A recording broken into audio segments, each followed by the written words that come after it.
Hello வணக்கம், இது உங்கள் சிவி. ஸோ ஒன்று சொல்லாமல் எப்படி இருக்கீங்க? இப்போ பார்த்தீங்கன்னா தலை போட்டிக்கு உண்டான விஷயங்கள் பிக் பாஸ் செம்ம ட்விஸ்ட்டை கொடுத்துருக்காரு. நிறைய பேருக்கு வந்துட்டு இன்னும் வந்து தலை போட்டிக்கு உண்டான விஷயங்களே வரவே இல்லைன்னு நினச்சிருப்பீங்க. சரியான ட்விஸ்ட்டு பிக் பாஸ் கொடுத்துருக்கா. அதை பற்றி பார்க்கலாம். அதுக்கு முன்னாடி பார்க்குற எல்லாரும் நம்மளோட சேனலை சப்ஸ்கிரைப் பண்ணிட்டு பாருங்கள், லைக் பண்ணுங்கள், கமெண்ட் பண்ணுங்கள். நிறைய பேர் கமெண்ட்ஸ் பண்ணிகிட்டு இருக்கீங்க மக்கள். இப்போ ரொம்ப தேங்க்ஸுங்க. நிறைய சிஸ்டர்ஸாக இருந்தாலும் சரி, பிரதர்ஸ் எல்லாருமே, அம்மாக்கள் அப்பாக்கள், அதாவது சந்தோஷம் துக்க தொண்டை அடைக்குது, வேறு ஒன்றும் இல்லை. நிறைய பேர் வந்து சப்போர்ட் பண்ணிகிட்டே இருக்கீங்க. அதுதான் என்னென்னா, நீங்கள் லைக் பண்ணதுனால என்னோடய வீடியோ வரும், ஆனால் நீங்கள் சப்ஸ்கிரைப் பண்ணியிருப்பீங்கன்னு நினச்சிருப்பீங்க. அதை நீங்கள் திரும்ப செக் பண்ணி எனக்காக பண்ணுறது ரொம்ப சந்தோஷம். தயவு செஞ்சு பார்க்குறவங்க எல்லோரும் சப்ஸ்கிரைப் பண்ணுங்கள். கண்டிப்பாக உங்களோட சப்போர்ட்டில் நான் கண்டிப்பாக நல்லா வருவேன். சரிங்களா? சரி, இப்போ வந்துட்டு சூப்பரான ஒரு விஷயம் நடந்திருக்கு. இந்த தலை போட்டிக்கு யாரெல்லாம் பங்கேற்க போகிறாங்கன்றதுல ஒரு பயங்கரமான ட்விஸ்ட்டை கொடுத்துருக்காரு. அதேமாதிரி அமித்துக்கு ஒரு சரியான ஒரு ஜாக்பாட் அடிச்சிருக்கு. ஏன்னா போன வாரம் அதுக்கு முந்தின வாரம் வந்துட்டு தலை போட்டியில் ஆல்ரெடி இருந்தவங்க வரல, கரெக்டுங்களா? பட் இந்த வாட்டி அமித்துக்கு அந்த ஒரு சான்ஸ் கொடுத்துருக்காரு பிக் பாஸ். தலை போட்டிக்கு நீங்கள் நேரடியாக தேர்வாகப்படுகிறீங்க அப்படின்ட்டு. இது இல்லாமல் 5 பேர் உள்ளே வராங்கன்னு சொல்லியிருந்தாரு.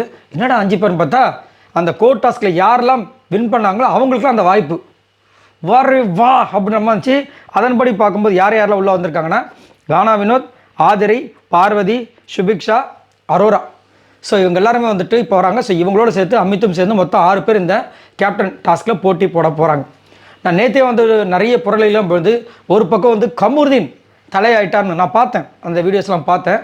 அதே மாதிரி விஜய் பார்வதி கேப்டன் ஆகிட்டாங்கன்ற மாதிரிலாம் சொல்லிட்டு இருந்தாங்க. நான் அப்போவே சொன்னேன், இதை நம்பாதீங்க தயவு செஞ்சு. உங்களுடைய எமோஷன்ஸோடு விளையாடுறாங்க நிறைய பேர் வியூஸ்க்காக. ஏன்னா நீங்கள் அந்த மாதிரி நினச்சி நீங்கள் போய் பார்ப்பீங்களே, கமரோட ஃபேன்ஸு, விஜய் பார்வதியோட ஃபேன்ஸு, அதுதான். அதை வந்து தயவு செஞ்சு வந்துட்டு உங்களுக்கே தெரியும் இந்த மாதிரி நடந்திருக்க வாய்ப்பு இல்லைன்ட்டு. ஸோ அதை நீங்கள் தான் முடிவு பண்ணணும். அதனால தான் நான் அதை பற்றி போட்டால் எனக்கு வியூஸ் நிறையா வந்திருக்கும். பட் அதை பற்றி நான் போட விரும்பலை. ஏன்னா எனக்கு நீங்கள் கொடுக்குற அந்த ஆதரவு போதும். ஸோ இப்போ பார்த்தீங்கன்னா இந்த 6 பேர் கிளம்புறங்க போகிறாங்க. ஸோ இதில் இன்னொரு ட்விஸ்ட் இருக்குது. நம்மளுக்கு அந்த ப்ரொமோலேயும் நிறைய விஷயங்கள் கிடச்சிருக்கு. இந்த ப்ரொமோவில் அந்த நாமினேஷன் விஷயங்கள் வந்துச்சு பார்த்தீங்களா, அதில் வந்து இந்த போட்டியில் இருக்கிற விஜய் பார்வதியை பூசிட்டாங்க. ஸோ அவங்க அப்போ கண்டிப்பாக கேப்டன் ஆகிறதுக்கு வாய்ப்பு இல்லை, தோற்றுருப்பாங்க. அதுக்கப்புறம் வந்து வேறு யார் இருக்கா, அமித்துக்கும் பூசியிருந்தாங்க. ஸோ அவருக்கும் வாய்ப்பு இல்லை. அடுத்தது யார் இருக்கா, சுபிக்ஷாவுக்கு ஒரு இது வந்துச்சு. ஸோ அப்போ அவங்களாம் நாமினேட் பண்ணியிருக்காங்க. அதுக்கப்புறம் யாருக்கு, அரோராவுக்கு ஒரு வாட்டி பண்ணியிருந்தாங்க. ஸோ மீதி இருக்கிறது பார்த்தீங்கன்னா ஆதரி, வினோத்தும். ஸோ இவங்க 2 பேர் தான் ஒருத்தர் வந்துட்டு இந்த பிக் பாஸ் வீட்டோட இந்த வாரத்தோட தலையாக வந்திருக்காங்க. ஸோ ஆதரியா இல்லை கானா வினோத்தான்றது தான் விஷயம். ஆனால் 2 பேருமே தரமான சம்பவம் பண்ணக்கூடிய ஆட்கள். இந்த டாஸ்க்கு வந்துச்சுன்னா விரித்தனமாக ஆடுறவங்க உண்மையிலே செம்மையாக இருக்கும். சப்போஸ் கானாவனத்து வந்தால் ஃபன்னாக போகும், ஆதரவு வந்தால் பயங்கர மாசாக போகிறதுக்கு வாய்ப்புகள் இருக்குது. ஏன்னா அவங்களுக்காக விஜய் சேதுபதி அவர்களும் பேசியிருக்காரு. எஃப்ஜேக்கும் ஆதரவுக்கும் செம்மையாக வந்து கிளாஷஸ்லாம் இருக்குது.